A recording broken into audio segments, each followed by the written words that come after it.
Hi guys, a very warm welcome to Body Pro Coach Nutrition. I am Mehak Nair and today I'm going to be doing cauliflower tikki for you. Let's quickly go and see the recipe. The ingredients for the same are, we have taken here 2 cups of cauliflower shredded. I have parboiled just 10% so that I could clean the cauliflower. I have just drained it with warm water so that I get clean cauliflower, and then I have grated the same. So I have 2 cups of cauliflower here. To that I'm going to add half a teaspoon of black pepper powder. It's here. Next I'm going to add dried coriander powder. That's about 1 tablespoon. Next we're going to add is salt as per taste. I'm going to add some cinnamon powder. There you go. And lastly I'm going to add almond flour. So I have taken about 10 to 12 almonds with skin and I have grinded them. So as you start making a dough, you'll exactly come to know how much almond you require.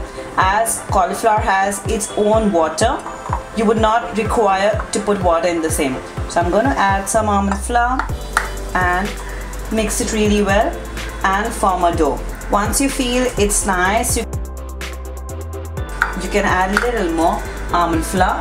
And lastly, before I make a dough, I'm going to add a handful of coriander leaves because it will give you the taste of freshness. There you go.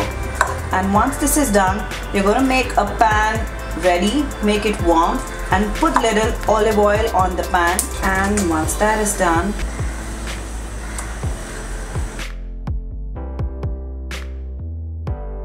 small medium-sized doughs.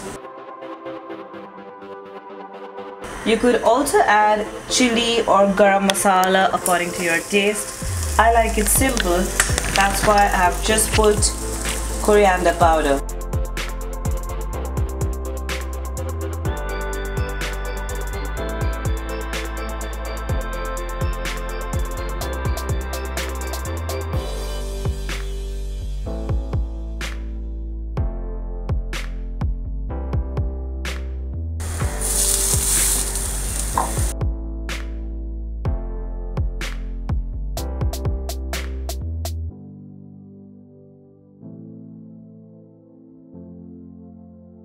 So our cauliflower tikki is ready. It's extremely easy to cook. It's loaded with vitamin B, antioxidant, and is extremely low in carbohydrate. That means lesser calories at the end of the day. Thank you so much for watching my video. Request you to please hit that bell button so that you get intimation of all our videos. We do videos on training, nutrition, Mehak's core Pilates and fabulous amazing recipes. Request you to also please share the channel with as many friends and people as possible so that they get to know about us and they can reap the benefits out of it. Thank you so much. I'm going to see you next time.